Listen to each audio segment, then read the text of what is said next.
একজন আসছে, হুজুর ভাবির সাথে একই ঘরে থাকি, পর্দা ফরজ? আছে, হ্যাঁ পর্দা ফরজ।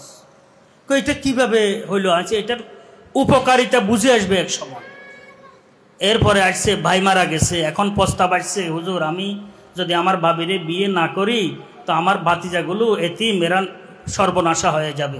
দেখো, যদি পর্দা ফরজ না হইতো তুমি বিবাহ করতে পারতে না, তোমার ভাতিজারা কি সর্বহারা হয়ে যেত। শরীয়তের দৃষ্টিকোণ বহু উঁচা এবং গভীর, কেউ এটা বুঝে তুলাইতে পারে না।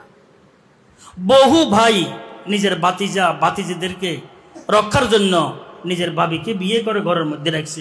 যদি ভাবির সাথে যদি পর্দা যদি ফরজ না হইতো, যদি আজনবিয়া না হইতেন, তাহলে এই সুরত কখনো কি হাতে আসতো না। এটা সম্পদ টম্পদের বিষয়গুলো তো আছে, এগুলো তো আমি আলোচনা করার দরকার নাই। একেবারে নিকটের এই বিষয়টি তোমাদেরকে আলোচনা করলাম। আমার জানা মতে প্রায় দুই ডজন